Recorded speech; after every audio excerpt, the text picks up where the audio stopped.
Hey, what's up? Hello everyone, welcome into Fantasy Filmball, the show where we turn movies into sports and sports into something we don't talk about here. My name is Matt. My name is Dyl. You know what time it is. We are back for another draft. Before we dive in today, you may see in Matt's background, Fast X is coming out this weekend. However, we haven't seen it yet. I go a little bit later. I don't know if Matt's going to see it because, hot take, it's probably not good. I don't have to see it to already know it's not good. But I'm going in with an open mind. But today we are drafting franchises in honor of Fast and the Furious. But we're going to make a rule here.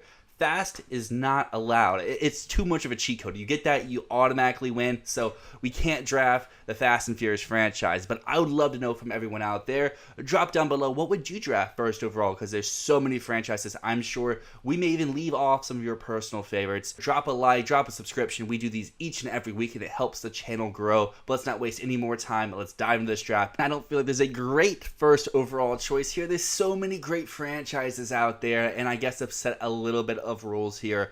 A franchise is like what you think it is. It's a franchise. So like the MCU is a franchise, but like Guardians of the Galaxy or the Tom Holland Spider-Mans, they're not. But you could draft the Garfield or Maguire Spider-Mans. They're their own franchise. Got it? Cool. With all that being said, though, I'm not taking any of that for my first overall choice. I'm hopping over to Warner Brothers because I want the Potterverse. I think the initial run of the Harry Potter movies is one of the greatest film franchises of all time. It delivers for fans of the books. It delivers for people who have never read the books, all ages young and old, and I think it will always stand the test of time. That leads it over to you, Matt. You have the next two picks here. You heard it here first, folks. Dylan supports J.K. Rowling. Hey, I didn't say that. I didn't say that.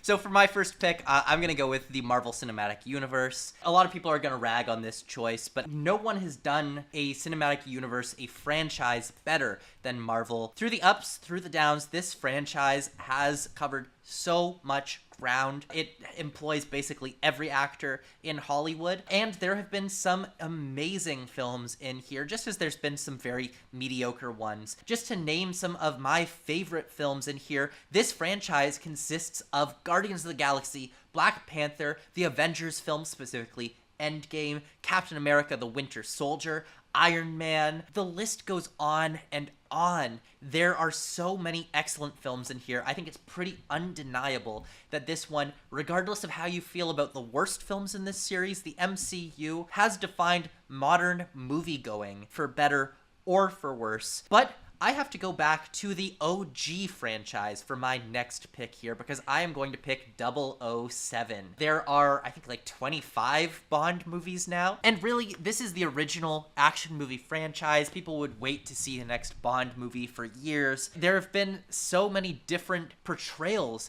of this character through the years. I really think that this is just a strong franchise. Again, like the MCU, it has its great films, it has its mid films, but overall, it has made such an impact on pop culture. That is a great pick. I was really hoping 007 would last until my next pick. I'm going to go with a little bit of a different pick here at number 4 overall. I could probably wait for this, but I don't want to risk not getting it. And I am going to return to the superhero genre like you did with the MCU, but I'm going to go with just a smaller one. There's not many films here. There's just 3, but give me Christopher Nolan's Dark Knight trilogy. I think what he built up and what he did to create the world of this franchise was the first darker take on a superhero, and there was even talks and fans were clamoring for this to become a franchise with spin-offs, with Robin, with Joseph Gordon-Levitt, with TV shows. Warner Brothers Nolan never really delivered and went into that, but I'm really happy where the future of Batman's gone, where the future of Nolan has gone, and I feel like this iteration of The Dark Knight will be what a lot of people come to say is like the best Batman franchise. To follow that up, though, I'm going with a kids animated franchise, and there's 2 really good ones here, and I wish I could have them both. One of these is the most iconic, I think, animated franchise of all time, and that is that lovely ogre named Shrek. Nice pick. We got this running donkey here. He's always here. I couldn't let him down.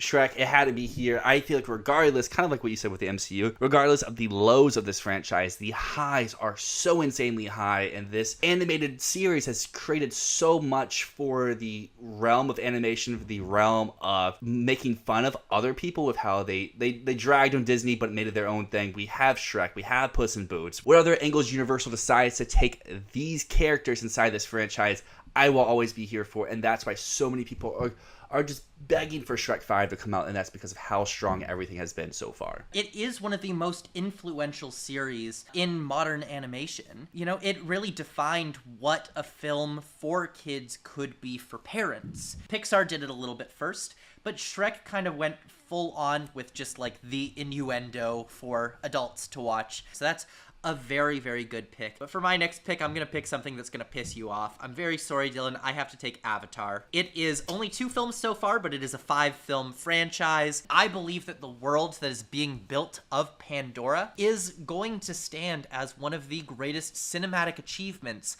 of all time. This world is stunning, and truly this is going to be one of the greatest franchises of all time. I fully agree. I mean, Avatar is, I think, the clear number 1 overall choice, but for me, there's only 2 yet, so I was going to hold off and get a little bit later, so I have, a little bit of a deeper catalog with my above picks, but, James Cameron, he could do no wrong. For my next pick, I'm going to pair this with another deep space adventure, being Star Wars. Now, I am admittedly not a huge fan of Star Wars. I think that the first movie is one of the greatest movies ever made, and I think it's been all downhill from there. But that said, Star Wars as a franchise has so much potential. It has limitless potential, actually, I'd say. The infinite reach of space means this story can go anywhere. It can do anything. The lightsabers, the mythology of the Jedi and the Sith. I think it's an insanely engaging idea. I just happen to think that barely any of these films have actually delivered on this to this point. But that said, this is a beloved franchise that I think has so many devoted fans to it,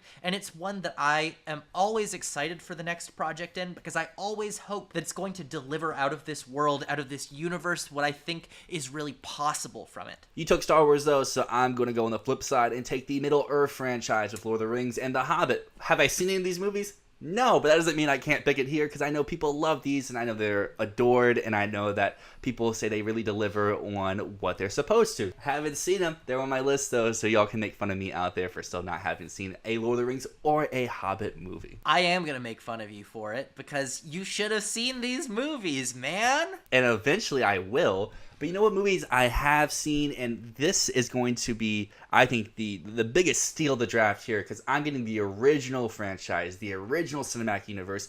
Get me the Universal Classic Monsters franchise, because they influence the game so much. I mean, you have Dracula, you have Wolfman, you have Phantom, the Invisible Man, Frankenstein. You got so many here, and I mean, regardless of how these movies have stood the test of time, that's one thing, but then you go into how they've influenced not just horror, but just film in general. They may only be like an hour or an hour and a half each, but they really know how to stick out every time, and I feel like this is a great late round pick. They have a lot to offer, and, they kind of get forgot about, but they really deliver when you put one on. Here's my my cinephile card being revoked. I've only seen Frankenstein out of the series. I haven't seen any of the other classic monsters movies. Hey, I haven't seen Lord of the Rings. You haven't seen Classic but Monsters. I've seen Frankenstein, Bride of Frankenstein. So that's what I've seen. I'm not a huge fan of either movie, admittedly. But for my final pick, I'm going to go for a series that I am a huge fan of. A series that I think constantly delivers on the thrills, that reinvents itself and steps it up every single time, even when you think that stepping it up is no longer possible. Suddenly, Tom Cruise is hanging off the side of a goddamn jet. Mission Impossible is the franchise to end all franchises. It's less of a movie franchise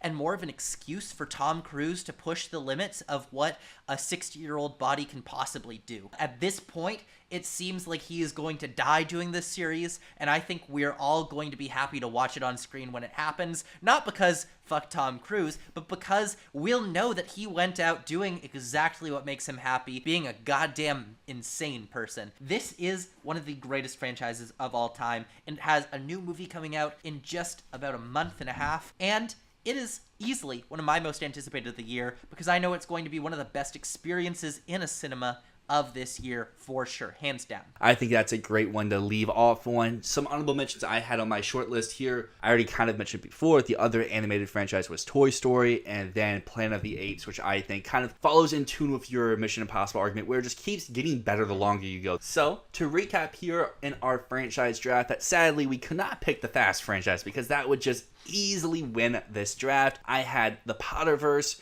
we had Christopher Nolan's Batman franchise, Shrek, Middle-earth, and Universal Classic monsters. And on my team, I have the Marvel Cinematic Universe, James Bond 007, Avatar, Star Wars, and Mission Impossible. But that said, make sure you head over to our community tab and vote.